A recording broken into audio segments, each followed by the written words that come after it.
Hello friends, आपका स्वागत है आपके अपने YouTube channel Think Defend by Shivam में। आज हम बीएससी सेकेंड ईयर की ऑर्गेनिक केमिस्ट्री के बारे में डिस्कस करने वाले हैं। दो इंपॉर्टेंट क्वेश्चन जो हर साल लगभग आ जाते हैं। आपकी कोई सी भी यूनिवर्सिटी हो, चाहे सीसीएस हो, चाहे आपकी कोई अदर यूनिवर्सिटी है, यूपी से हैं, आप बाहर से हैं, तो BSc second year organic chemistry के अंदर ये बहुत ही इंपॉर्टेंट क्वेश्चन है, जिसका जो क्वेश्चन है वो इस प्रकार है कि alpha beta gamma hydroxy acid जो होते हैं उनको हीट करने पे क्या प्रोडक्ट बनता है, होते क्या हैं ये। और इसके साथ साथ हमने दूसरा जो क्वेश्चन लिया है वो लिया है डाई कार्बोक्सिलिक एसिड को हीट करने पे क्या इफेक्ट होगा। तो इफेक्ट ऑफ हीट, तो हीट का क्या इफेक्ट होगा डाई कार्बोक्सिलिक एसिड पे। अब मैं कोशिश करूंगा कि ज़्यादा से ज़्यादा जो बीएससी की केमिस्ट्री है उसकी वीडियोस रेगुलर अपलोड करें। तो अगर आपके दोस्त हैं बीएससी में तो उन्हें बता सकते हैं, आप उस चैनल पे आ सकते हैं और अपनी कुछ भी क्वेरी वगैरह पूछ सकते हैं। क्वेश्चन डाउट जो भी होंगे वो कमेंट कर दें, मैं कोशिश करूंगा उसके लिए वीडियोस बनाने की।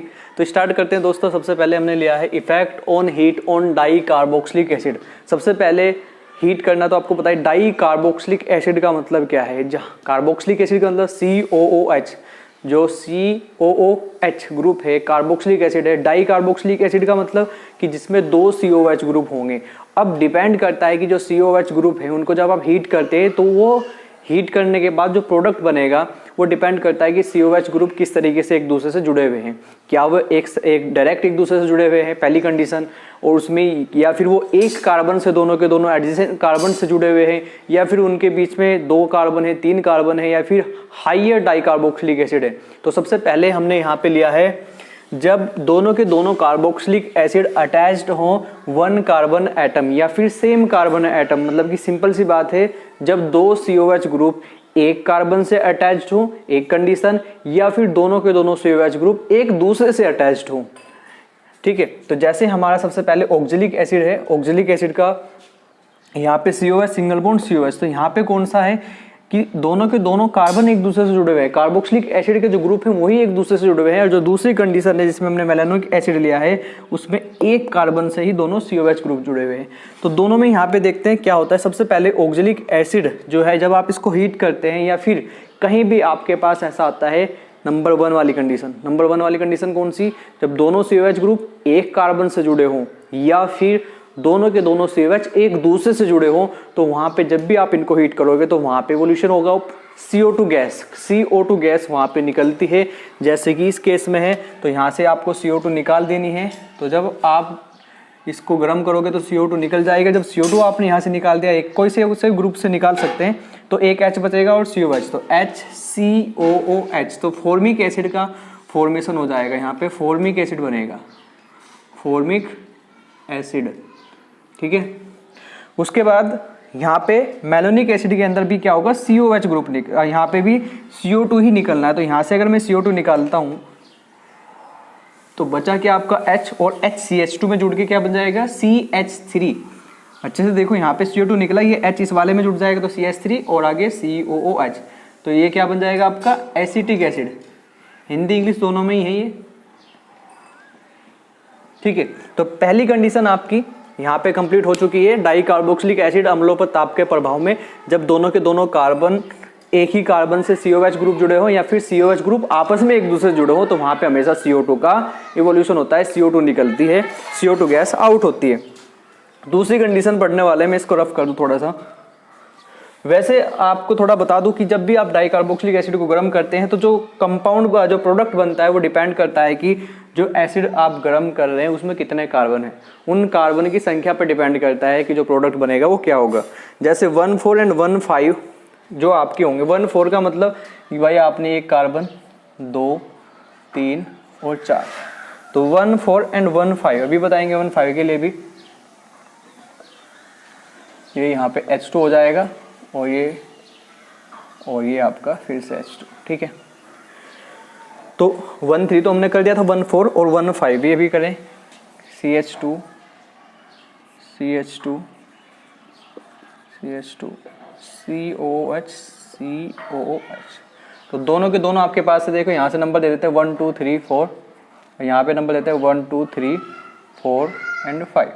तो जब आप इनको गर्म करोगे 1,4 या फिर 1,5 डाई कार्बोक्सिलिक एसिड को इन द प्रेजेंस ऑफ, तो इनको जब एसिटिक एनहाइड्राइड की प्रेजेंस में आप हीट करते हो तो यहाँ पे साइक्लिक एनहाइड्राइड मिलते हैं। साइक्लिक एनहाइड्राइड का मतलब क्या निकलेगा, यहाँ पे वाटर का मॉलिक्यूल्स आउट होता है। तो ध्यान रखना है, अलग अलग कार्बन से जुड़े हुए हैं अगर COH ग्रुप है, एक ही कार्बन से नहीं, अलग अलग कार्बन से जुड़े हुए हैं, कार्बोक्सिलिक एसिड है या फिर 1415 डाई कार्बोक्सिलिक एसिड है, तो जब आप उनको हीट करते हैं तो वहां से क्या होगा, वाटर का मॉलिक्यूल्स आउट होगा और वो साइक्लिक एनहाइड्राइड का फॉर्मेशन करेंगे। या तो अकेले उनको गर्म कर रहे हो या फिर एसिटिक एनहाइड्राइड की प्रेजेंस में जब हीट करते हो। तो हमने यहाँ पे लिया है, यहाँ मैं लिख देता हूँ एसिटिक एनहाइड्राइड का फॉर्मूला। AC का मतलब यही होता है CH3CO है ना, तो होल ट्वाइज, इसको इस तरह से भी लिखा जा सकता है CH3CO का होल ट्वाइज O। जब भी आप इनको हीट करोगे तो यहाँ पे क्या होगा, एनहाइड्राइड बनेगा। और एनहाइड्राइड कैसे बनते हैं दोस्तों, यहाँ से तो जाएगा H और यहाँ से जाएगा OH, एक का H और एक का OH आप आउट कर देना यहाँ से, ये H निकल के यहाँ से OH निकल के, तो माइनस के H2 में यहीं पे लिख देता हूँ और बनेगा देखो क्या, ये CH2 ऐसा कैसा ही रहा, ये भी CH2 है, ठीक है। और यहाँ पे देखो थोड़ा सा, ये क्या है, C डबल बॉन्ड O और एक O ये रहा और एक ये C डबल बॉन्ड O। तो ये क्या बना आपका, एनहाइड्राइड बन रहा है, साइक्लिक एनहाइड्राइड, सिंपल सी बात है, एनहाइड्राइड बन रहा है। दूसरे वाले में भी ऐसे ही करना है, ठीक है, इसमें भी ऐसे ही करना है, एक का H एक का OH, ये H इसका OH माइनस के H2, चाहे तो अकेले को गर्म करो या फिर एसिटिक एनहाइड्राइड के प्रेजेंस में गर्म करो। तो इसको मैं बना देता हूँ, ये कितने कार्बन का था, 4 कार्बन का, ये कितने का बनेगा, 5 कार्बन का। तो ये CH2 था, ये भी CH2 था, ये भी CH2 था, 2 3, ये C डबल बॉन्ड O, ये भी C डबल बॉन्ड O, ये जुड़ जाएंगे ऑक्सीजन से, तो ये बन गया आपका एनहाइड्राइड। तो दो चीज़ आपको समझ में आ गई होंगी कि अगर जो डाई कार्बोक्सिलिक एसिड है वो एक ही कार्बन से जुड़े हों या फिर आपस में जुड़े हुए हैं तो वहाँ पे CO2 निकलता है। और अगर 14 या 15 अलग अलग कार्बन से जुड़े हुए COH ग्रुप हैं, उनको आप अकेले हीट करो या फिर एसिटिक एनहाइड्राइड की प्रेजेंस में हीट करो तो वहाँ पे एनहाइड्राइड बनते हैं। और एनहाइड्राइड आपको बताइए कैसे बनता है, H2O का मॉलिक्यूल्स आउट करने के बाद बनता है। अब इसके बाद चलते हैं इससे बड़े वाले, जो इससे हाइयर डाई कार्बोक्सिलिक एसिड है। इससे जो हाइयर डाई कार्बोक्सिलिक एसिड है दोस्तों, उनका जो है हीट करने पे अपघटन नहीं होता है, वे नहीं टूटते हैं आसानी से, सामान्यतः जनरली वो डिकम्पोज नहीं होते हैं, नहीं टूटते हैं, उनको हीट नहीं किया जा सकता है जनरली। लेकिन अगर आप फिर भी ज़बरदस्ती अड़े रहे, उनको गर्म करने की कोशिश करोगे, हायर टेम्परेचर देने की कोशिश करोगे या फिर उनके कैल्शियम या कोई दूसरे साल्ट को गर्म करने की कोशिश करोगे तो वहाँ पे आपका कीटोन बनता है। तो वो कीटोन कैसे बनेगा, इसको मैं रब करके उसके बाद चलता हूँ नेक्स्ट। तो हमने 1415 पढ़ लिया, तो इसके बाद थर्ड वाली कंडीशन पढ़ रहे हैं। तो थर्ड वाली में क्या होगा, 16 के बाद 16 di carboxylic acid, di carboxylic acid को जब आप हीट करोगे तो क्या होगा, देखो जनरली मैंने बताया कि इन पे टेम्परेचर का इफेक्ट नहीं पड़ता है, टेम्परेचर से बाद में जाके जो बड़े कार्बोक्सिलिक एसिड होते हैं, डाई कार्बोक्सिलिक एसिड 16, 17, 18, वो हीट करने पर अपघटित नहीं होते, डिकम्पोज नहीं होते, टूटते नहीं हैं। लेकिन उसके बावजूद अगर आप हायर टेम्परेचर पे इनको हीट करोगे तो वहाँ पे इनका अपघटन हो जाएगा। फिर इनके कैल्शियम साल्ट का आप अपघटन करोगे तो वहाँ पे कीटोन मिलते हैं, वो भी साइक्लिक कीटोन। कैसे 16 बनाते हैं, तो 16 बनाओगे देखो कैसे, ये इसको रटने की कोई ज़्यादा आवश्यकता नहीं होती। तो 1 2 3 4 5 और 6, तो 2 तो आपने COH ग्रुप लेने, ये ले लिया हमने COH ग्रुप, ठीक है, 1 और 6 पे लगा दिया। यहाँ पे क्या जाएगा, CH2, सारे में CH2 लग जाएगा क्योंकि आपको पता है कार्बन की वैलेंसी 4 करनी है। उसके बाद जब आप इनको हीट करोगे हायर टेम्परेचर पे, और टेम्परेचर भी नोट ज़्यादा करने की जरूरत नहीं होती। अगर आपको पता है कि हायर टेम्परेचर पे हो रहे हैं तो टेम्परेचर याद करो, ज़रूरी नहीं है, बस ये पता है कि हायर टेम्परेचर पे होंगे। तो क्या होगा, देखो यहाँ पे H2O भी निकलेगा, यहाँ से क्या निकला, ये OH, ये H, एक तो H2O निकलेगा। अब जब आप उसको और भी ज़्यादा हीट कर रहे हैं तो और क्या होगा, उसके बाद जो ये CO2 है ये भी आउट हो जाएगा, ठीक है। जब हायर टेम्परेचर आप इसको हीट करोगे तो H2O भी निकलेगा, उसके साथ साथ में CO2 भी निकल जाएगा। अब जो निकलने के बाद बनेगा, थोड़ा सा मैं पहले ही बता दूं, जब H2O निकला था तब क्या बना था, तो ये CH2 था, ये भी CH2। मान लो अभी हमने CO2 सिर्फ H2O निकाला है तो क्या बना था, एनहाइड्राइड बना था, आपको पता है, ठीक है। C डबल बॉन्ड O, यहाँ पे हमने लिया CH2, C double bond O, single bond से यहाँ O, एनहाइड्राइड। इस तरीके से आपको पता है कि एनहाइड्राइड बने थे। तो थोड़ा समझाने के लिए बता रहा हूँ। तो इसमें से ही जब आप इसको और ज़्यादा टेम्परेचर दे रहे हैं तो क्या होगा, H2 तो निकलना था कम टेम्परेचर पे, लेकिन जब आप हाईयर टेम्परेचर दे रहे हैं तो यहाँ से CO2 भी आउट हो जाएगा। कोई सा एक CO2 निकाल देना, मान लो मैंने ये CO2 यहाँ से आउट कर दिया थोड़ी देर समझाने के लिए, ठीक है। तो ये वाला जब बॉन्ड टूटेगा तो क्या होगा, यहाँ वापस आ जाएगा और ये दोनों के बीच में जुड़ जाएगा। तो ये CO2 अगर यहाँ से निकल गया तो निकाल दिया मैंने, ठीक है। तो ये C डबल बॉन्ड वो क्या हो जाएगा, इनके बीच में आ जाएगा, वही दोनों से जुड़ जाएगा C डबल बॉन्ड O। ये आपका बन जाएगा C डबल बॉन्ड O। तो यहाँ से CO2 भी निकल जाएगा। अब बात करते हैं दोस्तों यहाँ पे इसका नाम क्या होगा। तो आपने इसको पढ़ा होगा पॉलीमर के अंदर नाइलॉन 66 में, तो इसका नाम होता है, वैसे तो नाम आप IUPAC भी दे सकते हैं, लेकिन इसका जो सिंपल नेम है वो है एडिपिक एसिड। तो लिख सकते हैं इसके नीचे एडिपिक एसिड, एडिपिक एसिड। अगर आप इंग्लिश को अच्छा मतलब इंग्लिश आपकी अच्छी है तो आप इंग्लिश में भी नाम लिख सकते हैं, कोई हिंदी लिखने की ज़रूरत नहीं है, भले ही आप हिंदी मीडियम से हो।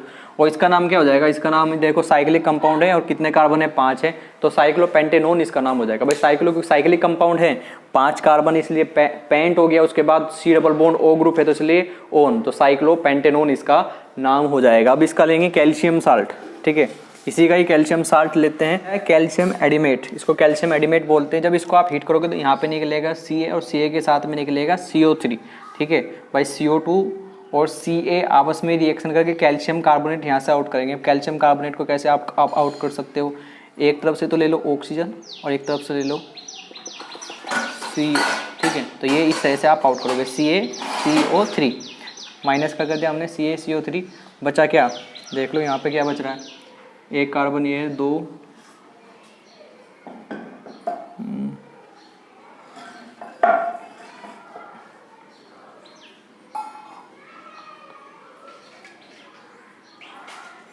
तो ये आपका प्रोडक्ट बन जाएगा। कितने कार्बन थे इसमें, 1 2 3 4, भाई यहाँ पे कितने कार्बन थे, 1 2 3 4 5 6 कार्बन थे, एक कार्बन आउट हो गया तो 5 कार्बन बचे, 1 2 3 4 5, तो 5 कार्बन है तो वही नाम हो जाएगा दोबारा से सिंपल साइक्लोपेंटेनोन इसका नाम हो जाएगा। तो ये था आपका पहला पार्ट जिसमें हमने क्या समझा कि जो डाई कार्बोक्सिलिक एसिड जब उनको हीट करते हैं तो क्या होता है। दोबारा से रिपीट करता हूँ, सबसे पहली कंडीशन, जब कार्बोक्सिलिक एसिड COH ग्रुप आपस में एक दूसरे से जुड़े हों डायरेक्ट, या फिर उनके बीच में सिर्फ एक कार्बन, वो एक अकेले ही कार्बन से जुड़े हों, तो वहाँ पे क्या होता है, वहाँ पे CO2 निकलता है। दूसरी कंडीशन उसके बाद हमने पढ़ी थी जहाँ पे अलग अलग कार्बन से जुड़े हों, जैसे 1,4,1,5, तो वहाँ पे क्या होता है, H2 का मोलिक्यूल्स निकलता है। उसके बाद हाइयर जो डाई कार्बोक्सिलिक एसिड है वो ऐसे तो जनरली क्या नहीं होते, हीट नहीं होते, लेकिन अगर आप उनके कैल्शियम साल्ट को या फिर उनको ज़्यादा हाइयर टेम्परेचर पे हीट करते हो तो वहाँ पे क्या होता है, वहाँ पे कीटोन बनते हैं, साइक्लिक कीटोन बनते हैं, जैसे कि हमने एग्जांपल्स में आपको समझाया है। अब बात करेंगे हम alpha beta gamma hydroxy acid के बारे में, जो कि नेक्स्ट वीडियो में आएगा। इससे जो नेक्स्ट वीडियो आएगी वो आएगी alpha beta gamma hydroxy acid क्या होते हैं, उन पे हीट का क्या इफेक्ट पड़ता है। और अगर आपको ये वीडियो अच्छी लगती है तो अपने दोस्तों पे शेयर करें, वीडियो को लाइक करें, कमेंट जरूर करके बताएं कि आपको वीडियो समझ में आई, ये जो कॉन्सेप्ट था, ये जो टॉपिक था वो आपको समझ में आया है या नहीं आया। BSc की आप कौन सी वीडियोज और चाहते हैं उनके लिए कमेंट कर सकते हैं। और चैनल पर अगर नए हैं तो चैनल को सब्सक्राइब करके बेल आइकन को दबा के ऑल नोटिफिकेशन को ऑन कर सकते हैं, ताकि आपके पास लेटेस्ट वीडियो है वो आपके पास पहुँच सके। थैंक यू फ्रेंड्स, मिलते हैं नए वीडियो में, तब तक के लिए अपना ध्यान रखना। आज मदर्स डे है तो सबको हैप्पी मदर्स डे।